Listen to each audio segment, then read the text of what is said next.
ഓണത്തിന്റെ ആഘോഷങ്ങളുടെ ഭാഗമായി ഒരു ഊഞ്ഞാലാട്ടം, ഒരു കസേരകളി, ഒരു മിഠായി പെറുക്കല് നടത്തിയാൽ അത് പ്രത്യേകമായ ഒരു മതത്തിന്റെ ചടങ്ങോ ആചാരമല്ല.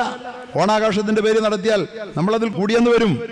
പക്ഷേ നമ്മളോട് നിലവിളക്ക് കൊളുത്താൻ പറഞ്ഞാൽ, അതുപോലെ തന്നെ അത്തപ്പൂക്കളം ഇടുന്നത് അവരുടെ ആരാധനകളുമായി ബന്ധപ്പെട്ട കാര്യങ്ങളാണ്. അതൊക്കെ പറയുമ്പോൾ അതിൽ നമുക്കൊന്ന് ആലോചിക്കേണ്ടി വരും. അതിൽ ആരാധനയുണ്ടോ, അള്ളാഹു അല്ലാത്തവർക്കുള്ള ആരാധനയുണ്ടോ എന്ന കാര്യത്തിൽ ചിന്തിക്കുമെന്ന് പറഞ്ഞു പോയാൽ നിങ്ങൾ വിള്ളലുണ്ടാക്കുന്നവരാണെന്ന് പറയുന്നവരെ, മുസ്ലിമിന്റെ പള്ളിയിൽ ഒരു പെരുന്നാൾ സന്തോഷത്തിൽ പങ്കുകൊള്ളാൻ ഹിന്ദു വന്നാൽ പെരുന്നാളിന്റെ 2 റക്അത്ത് സുന്നത്തും കൂടെ നിസ്കരിച്ചിട്ടേ ഉള്ളൂ, പെരുന്നാൾ ആഘോഷത്തിൽ കൂടാവും നമ്മൾ പറയോ?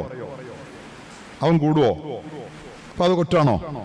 ഞാൻ എത്രയോ ക്രൈസ്തവ ചർച്ചുകളിൽ, ഞാൻ ചങ്ങനാശ്ശേരിയിലൊക്കെ ആയിരിക്കുമ്പോൾ ഹൈന്ദവ ക്ഷേത്രങ്ങളിൽ എത്രയോ പോയി.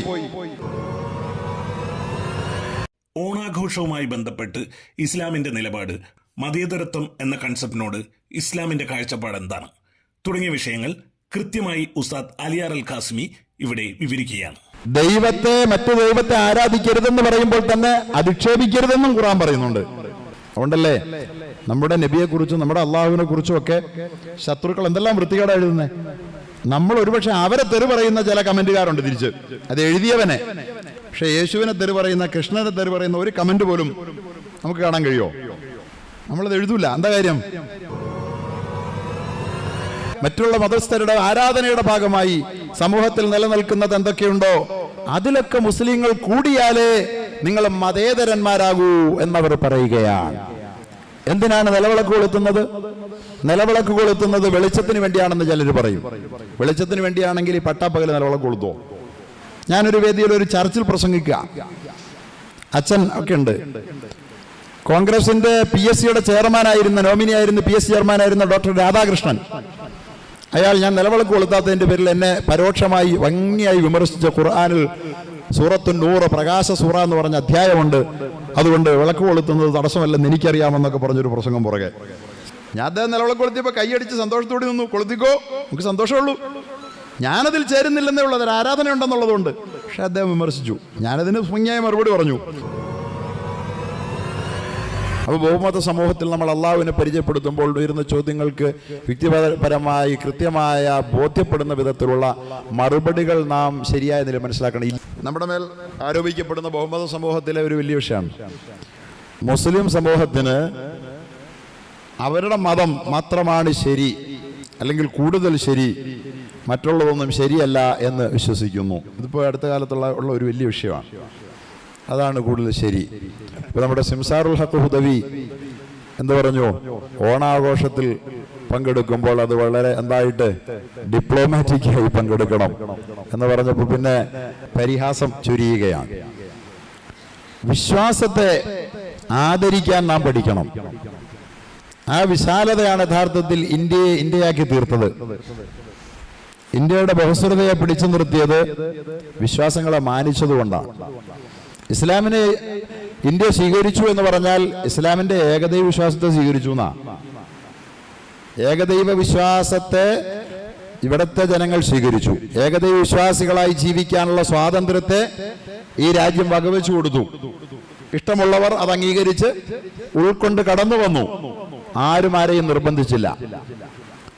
ആ ഇസ്ലാമിനെ സ്വീകരിക്കാന്ന് പറഞ്ഞാൽ ഏകദൈവ വിശ്വാസത്തെ സ്വീകരിക്കാന്നതിന് അർത്ഥമുള്ളൂ, അല്ലെ വേറെ ഇസ്ലാമിനെ സ്വീകരിക്കലൊന്നുമില്ല. അപ്പോ ഏകദൈവത്തിനല്ലാതെ മറ്റൊന്നിനും ആരാധിച്ചു കൂടാ എന്ന് പറയുന്ന ഒരു മതവിശ്വാസിയെ സംബന്ധിച്ചിടത്തോളം മറ്റേതെങ്കിലും ഒരു ദൈവത്തിന് ആരാധനയായി അർപ്പിക്കപ്പെടുന്ന ഒന്നിനോടും ബന്ധം പുലർത്താൻ പറ്റില്ല. മറ്റുള്ളവരുടെ ദൈവങ്ങൾക്ക് അർപ്പിക്കപ്പെടുന്ന ആരാധനയുമായി ബന്ധപ്പെട്ട ഒന്നിനോടും ബന്ധപ്പെടാൻ പാടില്ല. അപ്പോഴേ അവൻ മുസ്ലിം ആവുകയുള്ളൂ. എന്നാ വളരെ സിമ്പിളായ ഈ കാര്യം നമ്മൾ പറയുമ്പോൾ, ഞാനത് വിശദീകരിച്ച് ദീർഘിപ്പിക്കുന്നതിന് മുമ്പ് ഇവിടെ ഉയരുന്ന ഒരു വലിയ ചോദ്യമാണ്, ഏറ്റവും മികച്ചത് തൻ്റേതാണ് എന്ന് മുസ്ലിങ്ങൾ വിശ്വസിക്കുന്നു എന്ന്. അങ്ങനെ വിശ്വസിക്കുന്നത് മുസ്ലിങ്ങൾ മാത്രമാണോ? പള്ളിയിലെ അച്ഛനോട് പോയി ചോദിക്കുക, ഏറ്റവും മികച്ച മതം ക്രിസ്ത്യാനിയാണെന്ന് അച്ഛൻ വിശ്വസിക്കുന്നുണ്ടോ എന്ന്. അച്ഛൻ എന്ത് പറയും? അങ്ങനെ തന്നെയാണ് വിശ്വസിക്കുന്നു എന്നല്ലേ പറയുള്ളൂ, അല്ലേ? മുസ്ലിം ആണെന്ന് ചോദിച്ചുകൊണ്ടല്ല, നമ്മുടെ എല്ലാ മതം ഒരുപോലെയാണെന്ന് വിശ്വസിക്കുന്നു ഒരൊറ്റ അച്ഛൻ പറയല്ലോ.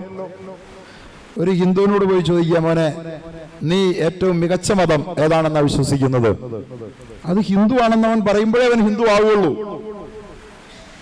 ഒരു മുസ്ലിമിനോട് ഏറ്റവും മികച്ച മതം ഇസ്ലാമാണെന്ന് പറയുമ്പോഴേ അവൻ ഇസ്ലാമാകുള്ളൂ. അത് ഈ മുസ്ലിമിന്റെ മാത്രം പ്രശ്നമല്ല, എല്ലാവർക്കും ഉള്ളതാണ്. ഒരു കമ്മ്യൂണിസ്റ്റുകാരനാണെങ്കിൽ എന്ത് വേണം? ഏറ്റവും മികച്ച പാർട്ടി കമ്മ്യൂണിസ്റ്റ് ആണെന്ന് അംഗീകരിക്കുമ്പോഴല്ലേ കമ്മ്യൂണിസ്റ്റുകാരനാകുന്നത്. അത് ഇസ്ലാമിന് മാത്രം ബാധകമാക്കി നമ്മളെ ഒരുമാതിരി മോശക്കാരാക്കി ചിത്രീകരിക്കാൻ ചില ആളുകൾ ശ്രമിക്കും. എല്ലാവരും വിശ്വസിക്കുന്നതാണത്. ഞാനത് എല്ലാ പാർട്ടിയുടെയും പ്രതിനിധികളുള്ള ഒരു യോഗത്തിൽ വെച്ച് അവരോട് പറഞ്ഞു. അവരാരും അതിന് മറുപടി പറഞ്ഞില്ല. ഒരു കോൺഗ്രസ്സുകാരനാകണമെങ്കിൽ അയാൾ തീർച്ചയായും കൂടുതൽ മെച്ചപ്പെട്ടത് എൻ്റെ പാർട്ടിയാണെന്ന് വിശ്വസിക്കുമ്പോഴേ കോൺഗ്രസ് ആവുള്ളൂ. ഒരു കോൺഗ്രസ്സുകാരൻ പറയാണ് കൂടുതൽ മെച്ചം കോൺഗ്രസ് ഒന്നുമല്ല, ഞാൻ പിന്നെ കോൺഗ്രസിൽ നിന്നാ. അങ്ങനെ പറഞ്ഞാൽ അയാൾക്ക് ഒരു നടപടി എടുക്കും. മാർക്സിസ്റ്റ് പാർട്ടി നടപടി എടുക്കും. ഏറ്റവും മികച്ച പാർട്ടി മാർക്സിസ്റ്റ് പാർട്ടിയാണെന്ന് അംഗീകരിക്കാതെ. എല്ലാ പാർട്ടിയിലും എല്ലാ ആദർശങ്ങളിലും ഒരു മനുഷ്യൻ അംഗമാകുന്നത് മറ്റുള്ളതിൽ മികച്ച അംശങ്ങൾ ഉണ്ടാകാം, നല്ലതുണ്ട്, ഉണ്ടാകാം. പക്ഷേ ഏറ്റവും മികച്ചത് തൻ്റെതാണെന്ന് വിശ്വസിക്കുമ്പോഴാണ് ഓരോരുത്തരും അത് തൻ്റെതാക്കുന്നത്, അല്ലേ? കൂടുതൽ മികച്ചത് മറ്റേതാണ്, പക്ഷെ ഞാനിപ്പോ തൽക്കാലം ഈ മോശമായതിലാണ് എന്നാരെങ്കിലും പറയോ? അപ്പോ ബഹുസ്വര സമൂഹത്തിൽ ഞാൻ മുസ്ലിമാണ് എന്ന് പറയുകയും എന്റെ മതം മറ്റ് മതങ്ങളെക്കാൾ കൂടുതൽ മികച്ചതാണെന്ന് എന്റെ ബോധ്യത്തിന്റെ അടിസ്ഥാനത്തിൽ ഞാൻ പറയുകയും ചെയ്യുന്നത് തെറ്റാണോ? തെറ്റാണെന്നൊരു ധാരണ പ്രചരിപ്പിക്കാൻ, വ്യാപിപ്പിക്കാൻ ഇവിടെ ശ്രമമുണ്ട്. ആ ശ്രമത്തിൽ നമ്മൾ പതറിപ്പോകാൻ പാടില്ല. നമ്മൾ അവരോട് തിരിച്ചു ചോദിക്കേണ്ടത് നീ അങ്ങനെ വിശ്വസിക്കുന്നില്ലേ എന്നാണ്. ഇത് ഞങ്ങളുടെ മാത്രം സ്വഭാവമാണോ? ഇസ്ലാമിന്റെ മാത്രം സ്വഭാവമാണോ? അല്ലല്ലോ, മറ്റുള്ളവരും അങ്ങനെ വിശ്വസിക്കുന്നുണ്ട്. അപ്പോ ഇതൊന്നും യഥാർത്ഥത്തിൽ ബഹുസ്വര സമൂഹത്തിൽ നമ്മൾ ഇത് ചെയ്യുമ്പോൾ ഇസ്ലാമിനെ അന്ധമായി ആക്രമിക്കാൻ ആഗ്രഹിക്കുന്ന ആളുകൾ ആക്ഷേപമാക്കുന്ന വിഷയങ്ങളാണെങ്കിലും ഈ വിഷയത്തിലെല്ലാം അവരും നമ്മളെപ്പോലെ തന്നെയാണ് വിശ്വസിക്കുന്നത്, യാതൊരു സംശയമില്ല. ആരാധന ആഘോഷവുമായി ബന്ധപ്പെട്ട കാര്യത്തിൽ ഞാൻ പറയട്ടെ. വിശ്വാസപരമായ പ്രശ്നമുള്ളതിന്റെ പേരിൽ ഓണാഘോഷത്തിന് വേണ്ടിയിട്ട് ക്ഷണിക്കുമ്പോൾ അല്ലെങ്കിൽ അമ്പലത്തിന് പിരിവ് ചോദിക്കുമ്പോ മറുപടി പറയണം. അമ്പലത്തിന് പിരിവ് ചോദിക്കുമ്പോ മോനെ നീ ചായ കുടിച്ചോ എന്ന് പറഞ്ഞ അയാൾ തന്ത്രപരമായി മനസ്സ് വേദനിപ്പിക്കാതെ അമ്പലത്തിലെ ആരാധനയെ സഹായിക്കരുത്, കാരണം ആ ആരാധന എന്റെ വിശ്വാസത്തിന് നിരക്കാത്തതാണെന്നുള്ളത് കൊണ്ട് ഒരമ്പല ആരാധനയെ സഹായിക്കാൻ പാടില്ല എന്ന എന്റെ വിശ്വാസത്തിന്റെ മൗലിക പ്രമാണത്തിൽ മായം ചേർക്കാതെ, എന്നാൽ വന്നയാളെ അകറ്റാതെ തന്ത്രപരമായ ഒരു സമീപനം സ്വീകരിക്കണമെന്ന് പറഞ്ഞതിനേക്കാൾ മനോഹരമായ ഒരാശയം വേറെ പറയാനേ ഇല്ല. വിശ്വാസം അത്രമേൽ വേറിട്ട് നിൽക്കാൻ ആവശ്യപ്പെടുന്ന ഒരു മൗലികമായ പ്രശ്നത്തിൽ വേറിട്ട് നിൽക്കുമ്പോഴും വന്ന വ്യക്തിയെ നോവിക്കരുത്, അപ്പോൾ പോലും വേദനിപ്പിക്കരുത്, അവനോട് നിസ്സഹകരിക്കരുത് എന്നുകൂടി ആ പണ്ഡിതൻ, മാന്യനായ ആ പണ്ഡിതൻ പറഞ്ഞു. എന്നിട്ടും അത് വിഷയമാക്കാൻ വേണ്ടി ശ്രമിക്കുന്നവരോട് നമുക്കൊരു ചോദ്യമേ ഉള്ളൂ. പ്രിയപ്പെട്ടവരെ, ആരാധനയുമായി ബന്ധപ്പെട്ട മതത്തിന്റെ ആദർശവുമായി ബന്ധപ്പെട്ട ഒരു പരിമിതിയുടെ പേരിൽ ആരാധനാപരമായ അംശവും ബന്ധവുമുള്ള ഒരു കാര്യത്തിൽ സഹകരിക്കാൻ വിഷമമുണ്ട്. പക്ഷേ നിന്നോടെല്ലാ നന്മകളിലും സഹകരിക്കാം എന്ന് പറയണം, എന്ന് പറഞ്ഞ് അവനോട് സമീപിക്കണം എന്ന് പറഞ്ഞത് തെറ്റാണെങ്കിൽ ഇതിനെ വിമർശിക്കുന്ന ആളുകളുടെ പരിപാടി എന്താ? അതിനകത്ത് നാസ്തികന്മാരുണ്ട്, അതുപോലെ തന്നെ മതവിരുദ്ധ രാഷ്ട്രീയ പ്രസ്ഥാനത്തിന്റെ ആളുകളുണ്ട്. അവരൊക്കെ പറയുന്നു ജനങ്ങളിൽ വിള്ളലുണ്ടാക്കുന്നു എന്ന്. സത്യത്തിൽ ആരാ വിള്ളലുണ്ടാക്കുന്നേ? ഇവരല്ലേ. ഞാൻ ചോദിക്കുന്നു, മാർക്സിസ്റ്റ് പാർട്ടി നടക്കുന്ന ഒരു വെൽഫെയർ പ്രവർത്തനത്തിൽ യൂത്ത് കോൺഗ്രസ്സുകാരൻ പങ്കെടുക്കാൻ പറ്റുമോ? നല്ല കാര്യം, പുണ്യകർമ്മത്തിൽ യൂത്ത് കോൺഗ്രസ്സുകാരൻ പങ്കെടുക്കാൻ പറ്റുമോ? വിശ്വാസപരമായ പ്രശ്നങ്ങളൊന്നും അവർക്കിടയില്ല, ഒരു വേലിക്കെട്ടുമില്ല, ഒന്നുമില്ലല്ലോ, നന്മയാണ്. പക്ഷെ ഇസ്ലാം എന്താ പറയണേ? ഹിന്ദു നടത്തുന്ന നന്മയിൽ നീ പൊയ്ക്കോ, കൂടിക്കോ, പൊതുവായ നന്മയിൽ സഹകരിച്ചോ, ആരാധനാംശമുള്ള പങ്കെടുക്കരുതെന്ന് മാത്രമേ പറഞ്ഞിട്ടുള്ളൂ. നമുക്ക് ഹിന്ദു നടത്തുന്ന സഹകരിക്കുന്ന തടസ്സമുണ്ടോ? ഇസ്ലാമിൽ നിന്നാണ് പുറത്താക്കുവോ? പുറത്താക്കൂല. പക്ഷെ മാർക്സിസ്റ്റ് പാർട്ടി നടത്തുന്ന ഒരു വെൽഫെയർ പ്രവർത്തനത്തിൽ യൂത്ത് കോൺഗ്രസ്സുകാരൻ പോയി പങ്കെടുത്താൽ അവന്റെ മെമ്പർഷിപ്പ് ക്യാൻസൽ ചെയ്യും. യൂത്ത് കോൺഗ്രസ്സുകാരൻ നടത്തുന്ന ഒരു ജനോപകാരപ്രദമായ നല്ല പ്രവൃത്തി നാട്ടിൽ നടക്കുകയാണ്, ഡിവൈഎഫ്ഐക്കാരെല്ലാവരോടും ഒന്നിച്ചു വന്ന് പങ്കെടുത്തു, അവക്കപ്പം തന്നെ ഷോക്കോസ് നോട്ടീസ് കൊടുക്കും. എന്തിനു പോയി എന്ന് ചോദിച്ചു. നന്മയിൽ കൈകോർക്കാൻ വേണ്ടി എന്തിനു പോയി എന്ന്. എല്ലാ രാഷ്ട്രീയ പ്രസ്ഥാനങ്ങളും ഇങ്ങനെ തന്നെ ചെയ്യും, സ്വന്തം അണികളെ അതിൽ തന്നെ പിടിച്ചു നിർത്താൻ വേണ്ടിയിട്ട്. നന്മയിൽ മനുഷ്യരോട് കൈകോർക്കാൻ പാടില്ല, പോകാൻ പാടില്ല, വരാൻ പാടില്ല എന്ന്. അതിനൊരു കുഴപ്പമില്ല എന്ന് പറയുന്നവരാണ് ജനങ്ങളെ വേലിക്കെട്ട് സൃഷ്ടിച്ച് ചേരിതിരിച്ച് മാറ്റി നിർത്തുന്നവർ. നന്മയിൽ സഹകരിക്കരുതെന്ന് പറയുന്നവർ നിന്റെ പാർട്ടിക്കാരനല്ല, നിന്റെ സംഘടനക്കാരനല്ലാത്തവന്റെ നന്മയിൽ സഹകരിക്കരുതെന്ന് പറഞ്ഞ് ജനങ്ങൾക്കിടയിൽ വിള്ളലുണ്ടാക്കുന്നവർ. പക്ഷേ ഇസ്ലാം പറയുന്നു അങ്ങനെ ഒരു വിള്ളലും നന്മയിൽ തആവനു അലൽ ബിർരി വത്തഖ്വാ. അല്ലാഹു ഖുർആനിൽ പറയുന്നു, നിങ്ങൾ നന്മയിലും ദൈവഭക്തിയിലും നിങ്ങൾ കൈകോർക്കുക. നന്മയിലും ദൈവഭക്തിയിലും ആരോടും നിങ്ങൾ കൈകോർക്കുക. വലാ തആവനു അലൽ ഇസ്മി വൽ ഉദ്വാൻ. നിങ്ങൾ പാപത്തിലും ശത്രുതയിലും ആരോടും കൈകോർക്കരുത്. അല്ലേ? പാപത്തിലും ശത്രുതയിലും ആരോടും കൈകോർക്കരുത്. പക്ഷെ ഇസ്ലാമിന് നന്മയിലും ദൈവഭയത്തിന്റെ ദൈവഭക്തിയുമായി ബന്ധപ്പെട്ട വിഷയത്തിലും ആരോടും കൈകോർക്കാം എന്ന് ഖുർആൻ പഠിപ്പിക്കുക. ഹിന്ദു നടത്തുന്ന നന്മയുടെ പരിപാടിയിൽ മുസ്ലിം പോയി പങ്കെടുത്താൽ അതിനകത്ത് ആരാധനാപരമായ ഏതെങ്കിലും ഒരു ദൈവത്തിന് വഴിപാടായി അർപ്പിക്കപ്പെടുന്ന ആരാധനാപരമായ ഘടകമില്ലെങ്കിൽ ആ നന്മയിലെല്ലാം പോയി മുസ്ലിമിനെ സഹകരിക്കുന്നതിനുണ്ട് ഒരു കുഴപ്പമില്ല. അത് പുണ്യമാ, സ്വർഗം കിട്ടുന്ന കാര്യമാണ്. അല്ലേ? ബഹുമത സമൂഹത്തിൽ നമ്മുടെ നിലപാടാണോ ഇവരുടെ നിലപാടാണോ ശരി? ആരുടെ നിലപാടാണ് ശരി? അതേസമയം തിന്മ ചെയ്യുന്ന ഒരു മുസ്ലിമാണ് ചെയ്യുന്നത്, തിന്മ ചെയ്യുന്നു ഒരു മുസ്ലിമാ ചെയ്യുന്നത്, ആ തിന്മയിൽ പോയി ഒരു മുസ്ലിമിന് കൈകോർക്കാൻ പാടില്ല. ഹിന്ദു ചെയ്യുന്ന നന്മയിൽ പോയി കൈകോർക്കാം, മെമ്പർഷിപ്പ് ക്യാൻസൽ ആകൂല.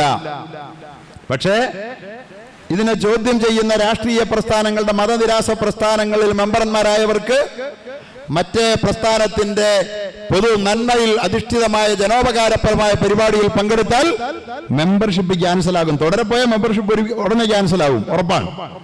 ഒരു വട്ടമൊക്കെ യാദൃശ്യമായിട്ട് പോയെങ്കിൽ ഷോക്കോസ് കിട്ടും, ഉറപ്പല്ലേ? നമ്മൾ വല്ല ഷോക്കോസും കൊടുക്കുവോ?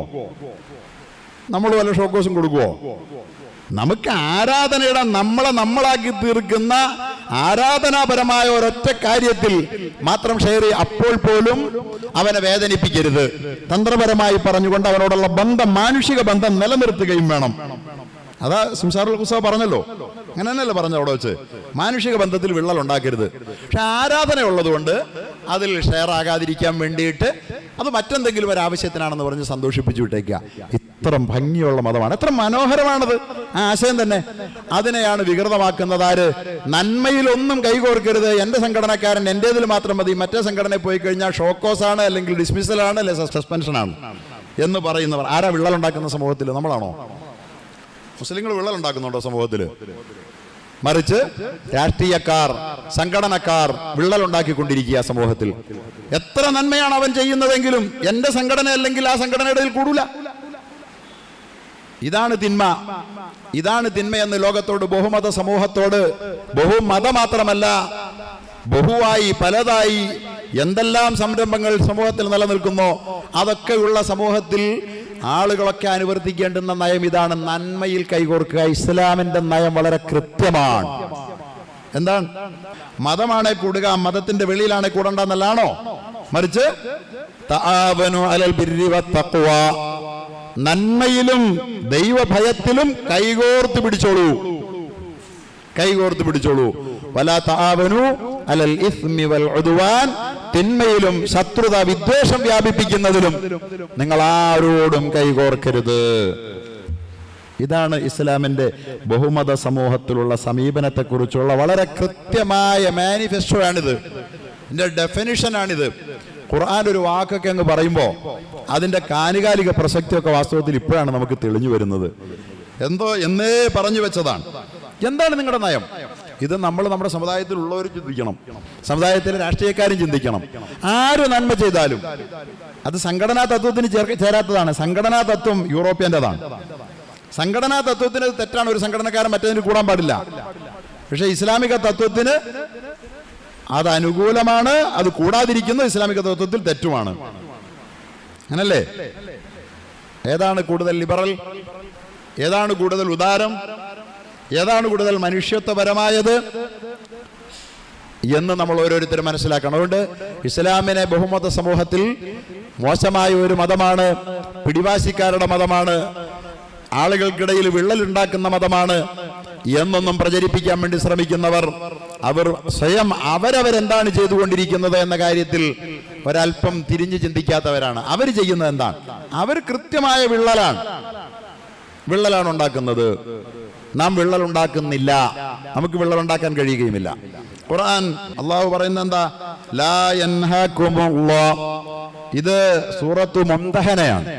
സൂറത്ത് മുംതഹന ഒന്ന് നാം വായിച്ചാൽ ഇസ്ലാമിക സമൂഹത്തിന്റെ ബഹുമത സമൂഹത്തോടുള്ള സമീപനം വളരെ കൃത്യമായി പരിചയപ്പെടുത്തുന്നുണ്ട്.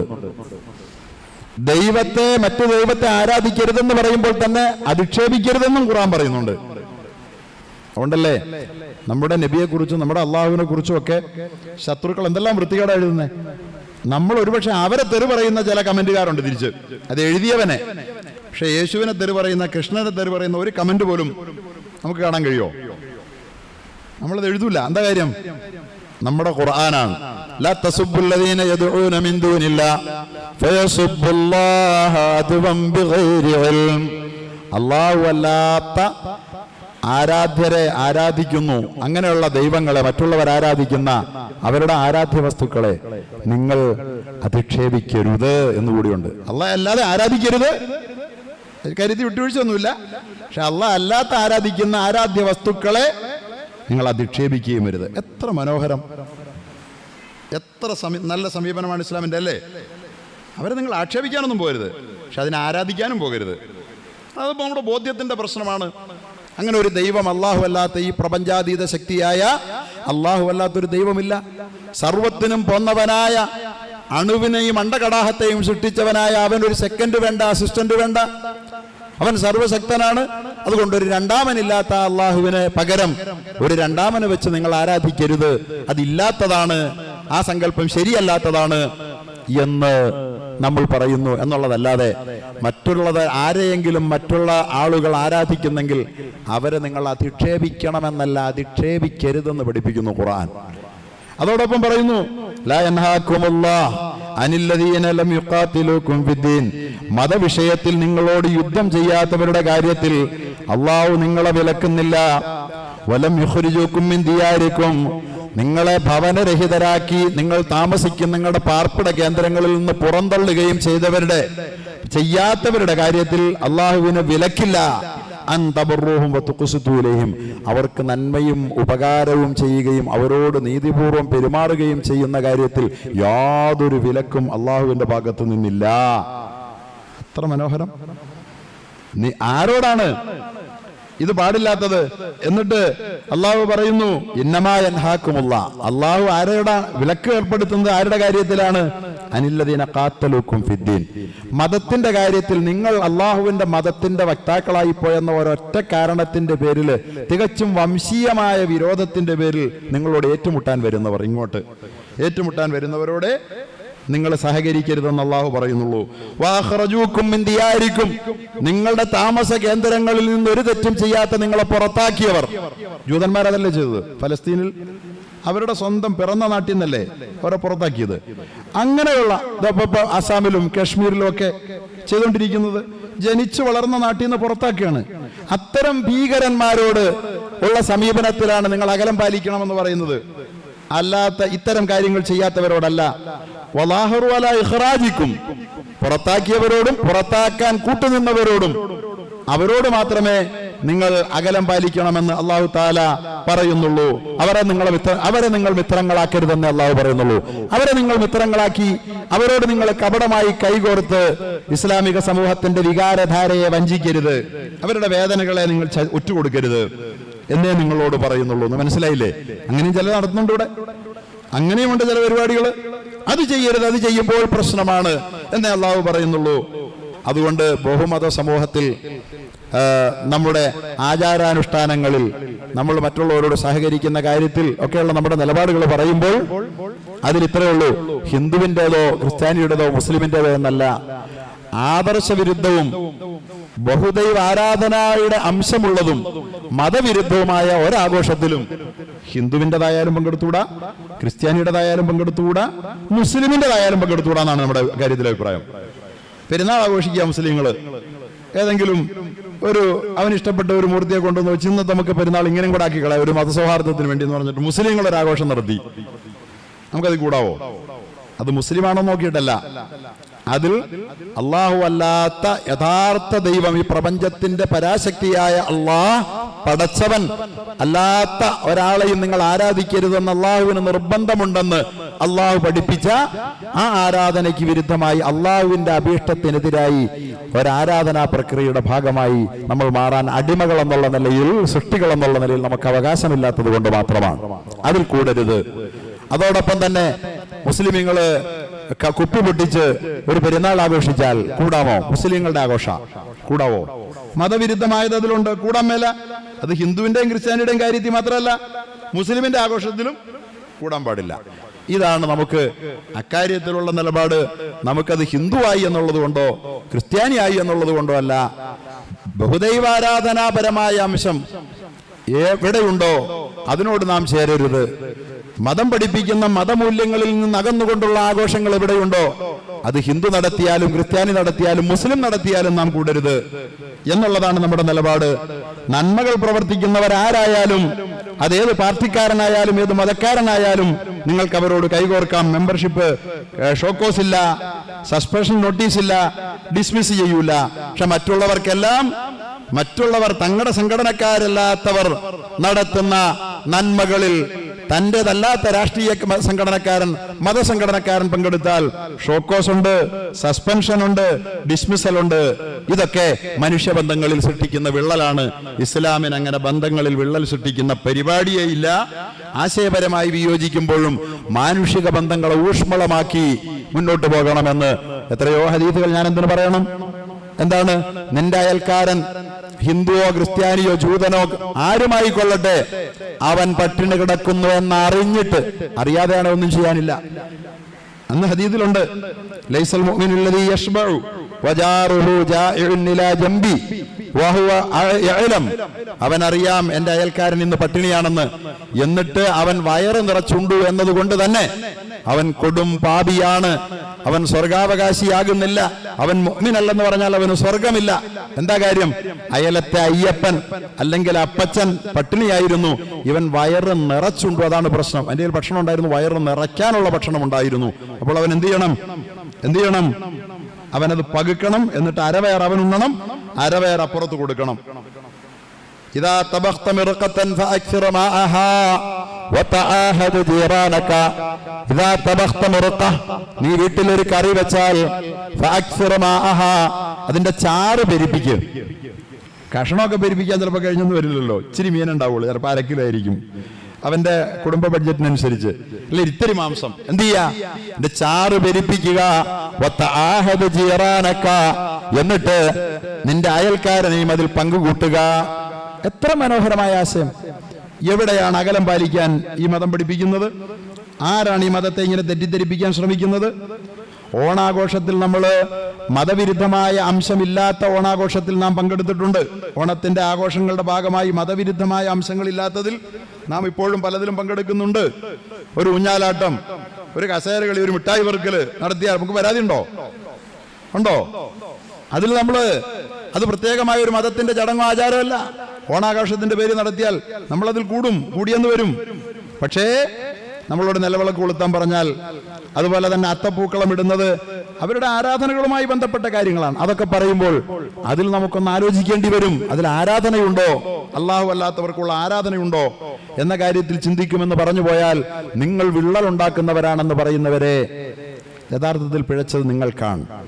വിള്ളലുണ്ടാക്കുന്നത് നിങ്ങൾ തന്നെയാണ്, മറ്റുള്ളവരല്ല. മുസ്ലിമിന്റെ പള്ളിയിൽ ഒരു പെരുന്നാൾ സന്തോഷത്തിൽ പങ്കുകൊള്ളാൻ ഹിന്ദു വന്നാൽ പെരുന്നാളിന്റെ 2 റക്അത്ത് സുന്നത്തും കൂടെ നിസ്കരിച്ചിട്ടേ ഉള്ളൂ പെരുന്നാൾ ആഘോഷത്തിൽ കൂടാവും നമ്മൾ പറയോ? അവൻ കൂടുവോ? അപ്പൊ അത് കുറ്റമാണോ?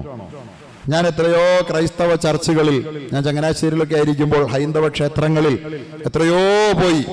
ഞാൻ ആ ചർച്ചിൽ പോയി നമസ്കരിച്ചിട്ടുണ്ട്. ഉദ്ഘാടനം ചെയ്ത ചർച്ചിൽ ആദ്യം നിസ്കരിച്ച ആൾ ഞാനായിട്ടുണ്ട്. പലയിടത്തും ബിഷപ്പ് ഉദ്ഘാടനം ചെയ്തിട്ട് അങ്ങനെ ഉണ്ടായിട്ടുണ്ട്. അവിടെ നമുക്ക് നിസ്കരിക്കാൻ അവരിടം തരുന്നു. അള്ളാഹുവിന്റെ റസൂൽ മദീനയുടെ പള്ളി വാതിലുകൾ നജ്റാനിലെ ക്രൈസ്തവ പുരോഹിതന്മാർക്ക് വേണ്ടി അവർക്ക് അവസരമില്ലാതിരുന്നത് കൊണ്ട്, ആരാധനയ്ക്ക് ഇടമില്ലാത്തത് കൊണ്ട് പ്രവാചകൻ തുറന്നു കൊടുത്ത ചരിത്രവുമുണ്ട്. പക്ഷേ അവരവരുടെ ബോധ്യത്തിന്റെ അടിസ്ഥാനത്തിൽ ആരാധനയ്ക്ക് അവസരമില്ലാത്തപ്പോൾ അവസരം ഒരുക്കി കൊടുക്കുക എല്ലാ തരത്തിലും. പക്ഷെ ആ ആരാധനയിൽ നബി ചേർന്നില്ല. എന്റെ നബിയുടെ ആരാധനയിൽ എന്നാൽ അവർ കാത്തിരുന്നു. ആ പുരോഹിതന്മാർ നബിയുടെ നാട്ടിലാണ്, നബി ആരാധിച്ച സമയത്ത് അതിലവർ കൂടിയുമില്ല, നബിക്ക് പരാതിയുമില്ല. ഇങ്ങനെയല്ലേ മുന്നോട്ട് പോകേണ്ടത്? ഇതല്ലേ ബഹുമത സമൂഹത്തിൽ വേണ്ടത്? പക്ഷെ ഇവര് പറയുന്നു, ഇവരുടെ ആരാധനയുടെ ഭാഗമായി ഇസ്ലാമിക വിമർശകന്മാർ പറയുന്നു, ഇസ്ലാമിക മറ്റുള്ള മതസ്ഥരുടെ ആരാധനയുടെ ഭാഗമായി സമൂഹത്തിൽ നിലനിൽക്കുന്നത് എന്തൊക്കെയുണ്ടോ അതിലൊക്കെ മുസ്ലിങ്ങൾ കൂടിയാലേ നിങ്ങൾ മതേതരന്മാരാകൂ എന്നവർ പറയുകയാണ്. എന്തിനാണ് നിലവിളക്ക് കൊളുത്തുന്നത്? നിലവിളക്ക് കൊളുത്തുന്നത് വെളിച്ചത്തിന് വേണ്ടിയാണെന്ന് ചിലർ പറയും. വെളിച്ചത്തിന് വേണ്ടിയാണെങ്കിൽ ഈ പട്ടാപ്പകൽ നിലവിളക്ക് കൊളുത്തോ? പട്ടാപ്പകൽ കൊളുത്തുന്ന നിലവിളക്ക് വെളിച്ചത്തിനാണോ? അല്ല. പിന്നെ എന്തിനായിരിക്കും അത്? എന്തിനായിരിക്കും? തീക്കാണ്. എന്തിനാണ് അവിടെ തീ? അഗ്നി ഭഗവാനാണ്. തന്റെ നന്മ, താൻ തുടങ്ങുന്ന നന്മ, അതിന് തുടക്കം കുറിക്കുമ്പോൾ താൻ ഭഗവാനായി ആരാധിക്കുന്ന അഗ്നി ഭഗവാനെ ആവാഹിക്കുകയാണ് അവിടെ. പട്ടാപ്പകൽ തെളിക്കുന്ന കൊളുത്തുന്ന തീ, ആ വിളക്ക്, അത് പ്രകാശത്തിന് വേണ്ടിയല്ല, അതിലും വലിയ സൂര്യൻ ജ്വലിച്ചു നിൽക്കുകയാണ്. അതിന്റെ മുമ്പിൽ ഇത് പ്രകാശമേ ആകുന്നില്ല. അങ്ങനെ അവിടെ പ്രകാശത്തിനാണെന്ന് പറഞ്ഞ് എന്തിനാ നമ്മൾ വിഡ്ഢിയാക്കാൻ ശ്രമിക്കുന്നത്? അത് അഗ്നിയാണെന്ന് തുറന്നു പറഞ്ഞാൽ എന്താണ് കുഴപ്പം? ഞാനൊരു വേദിയിൽ ഒരു ചർച്ചിൽ പ്രസംഗിക്കുക, അച്ഛൻ ഒക്കെ ഉണ്ട്. കോൺഗ്രസിന്റെ PSCയുടെ ചെയർമാനായിരുന്ന, നോമിനിയായിരുന്ന PSC ചെയർമാനായിരുന്ന ഡോക്ടർ രാധാകൃഷ്ണൻ, അയാൾ ഞാൻ നിലവിളക്ക് കൊളുത്താത്തതിന്റെ പേരിൽ എന്നെ പരോക്ഷമായി ഭംഗിയായി വിമർശിച്ച ഖുർആനിൽ സൂറത്തുൻ നൂർ, പ്രകാശ സൂറ എന്ന് പറഞ്ഞ അധ്യായമുണ്ട്, അതുകൊണ്ട് വിളക്ക് കൊളുത്തുന്നത് തടസ്സമല്ലെന്ന് എനിക്കറിയാമെന്നൊക്കെ പറഞ്ഞൊരു പ്രസംഗം പുറകെ. അയാളിപ്പോൾ BJP ചേർന്നു. അവിടെ ഉള്ളിൽ വർഗീയതയുള്ളതുകൊണ്ടാണത്, അല്ലേ? ആ പ്രശ്നമൊന്നുമില്ല. ഞാൻ അദ്ദേഹം നിലവിളക്ക് കൊളുത്തിയപ്പോൾ കൈയടിച്ച് സന്തോഷത്തോടെ നിന്നു. കൊളുത്തിക്കോ, നമുക്ക് സന്തോഷമുള്ളൂ. ഞാനതിൽ ചേരുന്നില്ലെന്നേ ഉള്ളത്, ഒരു ആരാധന ഉണ്ടെന്നുള്ളതുകൊണ്ട്. പക്ഷെ അദ്ദേഹം വിമർശിച്ചു. ഞാനതിന് ഭംഗിയായ മറുപടി പറഞ്ഞു. ആ അച്ഛൻ അതിനുശേഷം ഇപ്പോഴും എനിക്ക് എല്ലാ ദിവസവും രാവിലെ മെസ്സേജ് അയക്കും, മൗലവി ഭംഗിയായി ആ മറുപടി, അപ്പോൾ തന്നെ ആ മറുപടി പറയാൻ കഴിഞ്ഞത് എന്ന് പറഞ്ഞ് എപ്പോഴും എന്നെ ബന്ധപ്പെടാൻ ശ്രമിക്കുന്ന നല്ലൊരച്ഛൻ. അപ്പൊ ഇത് മതവിശ്വാസികൾക്ക് ബോധ്യപ്പെടും. നിലവിളക്ക് കൊളുത്താത്തതിന്റെ കാരണം വേറെയാണ് സുഹൃത്തുക്കളെ. അത് പക്ഷേ നാം നിലവിളക്ക് കൊളുത്തിയാലേ നമ്മൾ മതേതരരാകണം എന്നുള്ള വേറൊരു കൺസെപ്റ്റാണ്. അതിലേക്ക് ഞാനൊരല്പം വരാം. മതേതരരാകുക എന്നുള്ളത്, അതുപോലെ തന്നെ നിസ്കരിച്ചാലേ ഹിന്ദു മതേതരനാകൂ എന്ന് നമ്മളങ്ങ് തീരുമാനിച്ചാൽ എങ്ങനെയിരിക്കും? യേശുവിന്റെ മുമ്പിൽ നിലവിളക്ക് കൊളുത്തിയാലേ ക്രിസ്ത്യാനി മതേതരനാകുള്ളൂ. അത് വേണ്ട എന്ന് എല്ലാവരും തീരുമാനിച്ചിട്ടുള്ള അത് വേണ്ട. യേശുവിന്റെ മുമ്പിൽ അവൻ മെഴുകുതിരി കത്തിച്ചോളും, നിലവിളക്ക് ഹിന്ദു കത്തിച്ചോളും. നമ്മളവിടെ കൂട്ടത്തിൽ നിൽക്കും, അവൻ്റെ സന്തോഷത്തിൽ ഭാഗമാക്കി അയാൾ നമ്മളവിടെ നിന്നോളും. നമ്മളത് കൂടില്ല, കാരണം അത് ചേരൂല. നമ്മൾ നിസ്കരിക്കുമ്പോൾ പള്ളിയിൽ മതസൗഹാർദ്ദ സമ്മേളനത്തിന് വന്നാണ് നിസ്കരിക്കാൻ വേണ്ടി അച്ഛൻ അവിടെ ഇരിക്കും, സൗഹാർദ്ദം കാണിക്കാൻ. ഇത് ഇവിടം വരെ വന്നല്ലേ, രണ്ടാക്കാത്ത നിസ്കരിച്ചില്ല എങ്കിൽ മുസ്ലിം ഇല്ലില്ല, നമുക്കൊരു പരാതിയില്ല, നിസ്കരിക്കണ്ട ഭരണവിശ്വാസത്തിൽ. ഇതല്ലേ മതസൗഹാർദ്ദം? ഇത് നമ്മൾ കൊണ്ടു നടന്നതല്ലേ. ഇപ്പം മതേതരനാകുക, നിങ്ങൾ മതമാകാതിരിക്കുക. ഞാൻ പറയുന്നു മതേതരൻ കാഫിറാണ്. ഞാൻ എന്തെങ്കിലും പറഞ്ഞു പോയിട്ട് നിങ്ങൾ മാപ്പാക്കണം, ഞാൻ വിശദീകരിക്കാം. മതേതരത്വത്തിന് യൂറോപ്യൻ നിർവചനമുണ്ട്, ഒരു നിർവചനം. അത് മതരഹിതമായ ഒന്നാണ്. മതത്തിന് സ്റ്റേറ്റിൽ ഇടപെടലില്ല, സ്റ്റേറ്റ് മതത്തിൽ ഇടപെടരുത്. ഞാൻ ഇന്നലെ ഇട്ടിരിക്കുന്ന വീഡിയോയ്ക്ക് ഒരു കമന്റ് ഇട്ട ഒരാൾ അത് പറഞ്ഞിട്ടുണ്ട്, സ്റ്റേറ്റും മതവും രണ്ടായിരിക്കണം എന്ന്. അതാണ് അവരുടെ പോളിസി, സ്റ്റേറ്റിൽ ഇടപെടാൻ പാടില്ല. അപ്പോ അത് യൂറോപ്യൻ നാടുകളിൽ മതേതരത്വം എന്ന് പറഞ്ഞാൽ മതമില്ല, മതം വേണ്ടാത്ത മതേതരത്വമാണ്. യാതൊരു റോളും മതത്തിന് ഭരണത്തിലും സമൂഹത്തിലും ഉണ്ടാകാൻ പാടില്ല. അത് പള്ളിയിൽ ദൈവത്തിനുള്ളത് ദൈവത്തിനും സീസർക്കുള്ളത് സീസർക്കും. അല്ലേ? മൗലാന നദവി സാഹിബ് അതിനെ സംബന്ധിച്ച് എഴുതിയിരിക്കുന്ന പദം അതാണ്,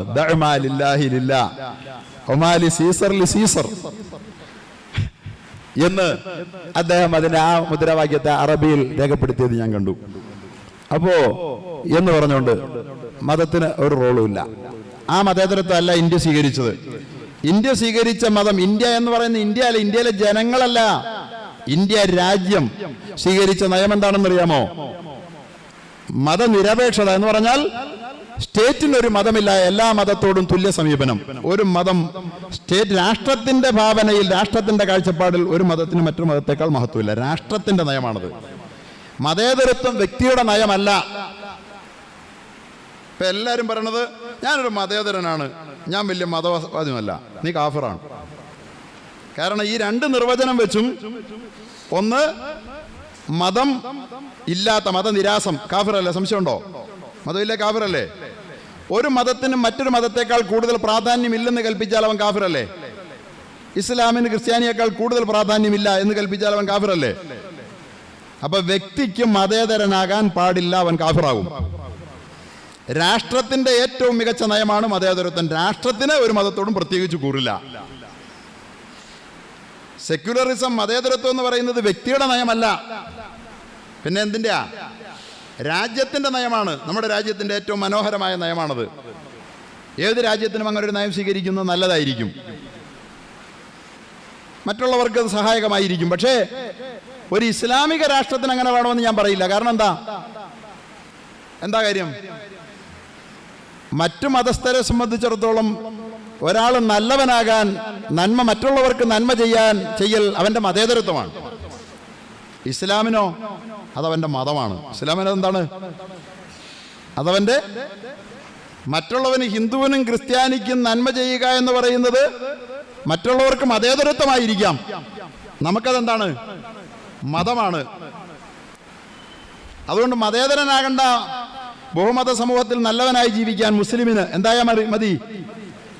അവൻ മതസ്ഥനായാൽ മതി. കാരണം അവന്റെ മതം അത് അവനോട് ആവശ്യപ്പെടുന്നുണ്ട്. മതേതരത്വം കുഫറാണ്.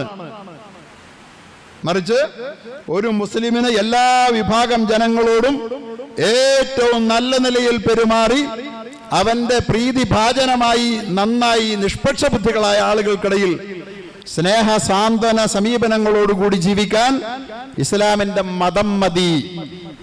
കൊണ്ട് മതേതരത്വമില്ലെങ്കിൽ മുസ്ലിം മോശമാണ് എന്ന് പറയാൻ വേണ്ടി ശ്രമിക്കുന്ന നമ്മുടെ രാഷ്ട്രീയക്കാരായ മുസ്ലിം സഹോദരങ്ങൾ, അവര് എന്താണ് മതേതരത്വം എന്നുള്ള നിർവചനം ആദ്യം പറയണം. രണ്ട് നിർവചനമേ ലോകത്ത് നമ്മൾ കേട്ടിട്ടുള്ളൂ. ഒന്ന് യൂറോപ്യന്റെ നിർവചനം, ഇന്ത്യയുടെ നിർവചനം. രണ്ടിലും ഒരു ക്രിസ്ത്യാനിക്കും മതേതരനാകാൻ പറ്റില്ല. കാരണം എന്താ? മറ്റൊരു മതത്തെക്കാൾ എന്റെ മതത്തിന് പ്രാധാന്യം കൽപ്പിക്കുന്നില്ല എന്ന് ക്രിസ്ത്യാനി പറയോ? അങ്ങനെ പറഞ്ഞാൽ ക്രിസ്ത്യാനി അല്ലാതാവൂലേ? അപ്പൊ ക്രിസ്ത്യാനിക്കും മതേതരനാകാൻ പറ്റില്ല. ഹിന്ദുവിനാകാൻ പറ്റുമോ? ഇസ്ലാം ക്രൈസ്തവ മതങ്ങളെക്കാൾ കൂടുതൽ പ്രാധാന്യം ഞാൻ ഹിന്ദു മതത്തിന് കൽപ്പിക്കുന്നില്ല എന്ന് ഹിന്ദു പറയുന്നതോടുകൂടി അവൻ എന്തായി മാറി? അവൻ മതവിരുദ്ധനായി, ഹിന്ദു അല്ലാതായി മാറി. അതുകൊണ്ട് ഹിന്ദുവിനും ഇന്ത്യയുടെ മതേതരത്വം അനുസരിച്ച് പോലും മതേതരനാകാൻ പറ്റില്ല. അവൻ നല്ല മതമുള്ളവനായാൽ മതി. നമ്മൾ പറയുന്നു ഹിന്ദു നല്ല മതമുള്ളവനായിക്കൊള്ളട്ടെ, ക്രിസ്ത്യാനി നല്ല മതസ്ഥനായിക്കൊള്ളട്ടെ, ആരായിക്കൊള്ളട്ടെ, മുസ്ലിം നല്ല മതസ്ഥനാകട്ടെ, അത് സമൂഹത്തിന് ഗുണമാണ്. മതേതരനാകുന്നത് കാപട്യമാണ്. കാരണം എല്ലാവരുടെയും ഉള്ളിലുണ്ട് എന്തെന്ന്? എന്റെ മതമാ കൂടുതൽ നല്ലതെന്ന്. എന്നിട്ട് ഞാൻ അങ്ങനെ വിചാരിക്കുന്നില്ലെന്ന് പറയുന്നത് ഹിപ്പോക്രസിയാണ്. എന്താണത്? കാപട്യമാണ്. കാപട്യം മനുഷ്യന്റെ മനസ്സിൽ രൂപപ്പെട്ടാൽ അവൻ അപകടകാരിയാണ്. അതാണ് ഇപ്പോൾ സമൂഹത്തിൽ മതേതരത്വം പറഞ്ഞുകൊണ്ടുള്ള അപകടം. അതാണ്. ഞാൻ ദീർഘിപ്പിക്കുന്നില്ല, ഞാൻ നിർത്തുന്നു. അപ്പൊ ഇതൊക്കെയാണ് ഈ വിഷയത്തിൽ ഞാൻ തൽക്കാലം നിങ്ങളോട് പങ്കുവച്ച ചില ആശയങ്ങൾ. റബ്ബ് സുബ്ഹാനഹു വ തആല നമുക്ക് ഈ ജീവിച്ചുകൊണ്ടിരിക്കുന്ന നമ്മൾ നാളെയുടെ പ്രബോധകന്മാരാണ്. ഞാൻ ഓർക്കും, ഒരു 10-20 കൊല്ലം മുമ്പ് ഞാൻ ഈ രംഗത്തേക്ക് വരുമ്പോൾ കാര്യങ്ങൾ എത്രമാത്രം പഠിച്ചുകൊണ്ടിരുന്ന കാലഘട്ടത്തുള്ളതിനേക്കാൾ കൂടുതൽ സങ്കീർണമായിരുന്നു പ്രശ്നങ്ങൾ 20 കൊല്ലം മുമ്പ്. പക്ഷെ ഇപ്പോൾ നോക്കുമ്പോൾ ഇപ്പോൾ അതിനേക്കാൾ എത്രയോ പ്രശ്നം സങ്കീർണമാണ്. പുതിയ ഒരുപാട് സമസ്യകളെ നമുക്ക് അഭിമുഖീകരിക്കേണ്ടി വരുന്നു. ഇനി നിങ്ങളൊരു 10 കൊല്ലം കഴിഞ്ഞ് രംഗത്ത് വരുമ്പോൾ ഇതിനേക്കാൾ വളരെ സങ്കീർണമായിരിക്കും. അതാണ് പ്രശ്നം. അതുകൊണ്ട് മതേതരത്വത്തിന്റെ പേര് പറഞ്ഞും സെക്യുലറിസത്തിന്റെ പേര് പറഞ്ഞും മറ്റു പരത്തിന്റെ പേര് പറഞ്ഞ് മുസ്ലിമാണെന്ന് പോലും പറയാൻ നമുക്ക് കഴിയാത്ത വിധത്തിൽ നമ്മളെ സമ്മർദ്ദത്തിലാക്കുന്ന തരത്തിലുള്ള ഇടപെടലുകൾ ഇസ്ലാമിന്റെ പുറത്തു നിന്നല്ല അകത്തു നിന്ന് വർദ്ധിച്ചു വന്നുകൊണ്ടിരിക്കുന്ന ഒരു കാലഘട്ടത്തിൽ നല്ല ഒരു വിശകലനം നമ്മൾ ഈ പഠനങ്ങളിൽ നടത്തി, നല്ല ഹോംവർക്കുകളോടുകൂടി നമുക്കൊരു കാര്യത്തിൽ വളരെ തീർച്ചയുണ്ട്, ഇസ്ലാമിന് ലോകത്തോട് എന്തിനോടും ഉത്തരം പറയാനുള്ള ഉത്തരം ഇസ്ലാമിന്റെ കയ്യിലുണ്ട്. ഒന്നിന്റെ മുമ്പിലും ഇസ്ലാം പതറൂല, ഒന്നിന്റെ മുമ്പിലും ലോജിക്കാണ്. ആ നിലയിൽ നമുക്ക് പഠിച്ച് വളരാനും ലോകോപകാരപ്രദമായ നിലയിൽ അള്ളാഹുവിന്റെ പരിശുദ്ധ മതത്തെ ലോകത്തിന്റെ മുമ്പിൽ അവതരിപ്പിച്ച് ശരിയായ പ്രബോധകന്മാരായി ലോകം ഇന്ന് യൂറോപ്യൻ ലോകത്തെ ഏറ്റവും വലിയ മതമായി കൊണ്ടിരിക്കുന്ന മതം ഏതാ? ഇസ്ലാം. 2065 ആകുമ്പോൾ ഇസ്ലാമാണ് ലോകത്തിലെ ഏറ്റവും വലിയ മതമെന്ന് യൂറോപ്യൻ സർവേ പറയുന്നുവെന്ന് നമ്മുടെ മന്ത്രി ജി സുധാകരൻ ജനം ടിവിക്ക് കൊടുത്ത അഭിമുഖത്തിൽ പറഞ്ഞു. നിങ്ങൾ കേട്ടില്ലേ? അങ്ങനെ തന്നെയാണ്. അതിന്റെ പിന്നിൽ പ്രവർത്തിച്ചാരാ വലിയ മതമാകാൻ സഹായിച്ചത്? അമേരിക്കയാണോ? ഇസ്രായേലിന്റെ സഹായമുണ്ടോ? ഇന്ത്യയുടെ ഹെൽപ്പുണ്ടോ? എല്ലാവരും എതിര്. എന്നിട്ടും വലിയ മതമാകുന്ന ഏതാണ്? 2065 ആകുമ്പോൾ ഏറ്റവും വലിയ മതമാകാൻ പോകുന്നു യൂറോപ്യൻ സർവേ പറയുന്നത് ഏത് മതം? ക്രിസ്ത്യാനിറ്റി ആണോ, ഹിന്ദുത്വമാണോ, ജൂതായുസമാണോ, ഇസ്ലാമാണെന്ന്? എന്താ കാര്യം? ഇസ്ലാമിന്റെ ആദർശ പ്രതിബദ്ധത മൂല്യങ്ങളെ ലോകം തിരിച്ചറിയുകയാണ്. അപ്പോൾ തെറ്റിദ്ധരിപ്പിക്കാനാണ് ഈ പ്രചാര വേലകളൊക്കെ ഇവരെ അഴിച്ചുവിട്ടുകൊണ്ടിരിക്കുന്നത്. അതുകൊണ്ട് നമ്മൾ നന്നായി പഠിച്ചാൽ ലോകത്ത് ഇത്രമാത്രം നമുക്ക് ലോകത്തിന്റെ മുമ്പിൽ മാനിഫെസ്റ്റ് ചെയ്യാൻ കൊള്ളാവുന്ന ഇത്ര ഉജ്ജ്വലമായ ഒരു ആശയം പ്രചരിപ്പിക്കാൻ, പറയാൻ, പ്രസംഗിക്കാൻ, സമൂഹത്തിന് നന്മ ചെയ്യാൻ, കോൺട്രിബ്യൂട്ട് ചെയ്യാൻ കഴിയുന്ന ഇത്രയും നല്ലൊരു ആശയമില്ല. അതിന്റെ സ്രോതസ്സുകളിൽ നിന്ന്, ഖുർആനിൽ നിന്നും തിരുസുന്നത്തുകളിൽ നിന്നും അതുപോലെ തന്നെ കർമ്മശാസ്ത്രത്തിന്റെ ആധാര ഗ്രന്ഥങ്ങളിൽ നിന്നുമൊക്കെ നന്നായി പഠിച്ചറിഞ്ഞ് ധീരരായ ആർജവമുള്ള പ്രബോധകരായി മാറാൻ എൻ്റെ പ്രിയപ്പെട്ട കുഞ്ഞനുജന്മാരെ അള്ളാഹു അനുഗ്രഹിക്കുമാറാകട്ടെ എന്ന് പ്രാർത്ഥിക്കുകയാണ് ഞാൻ.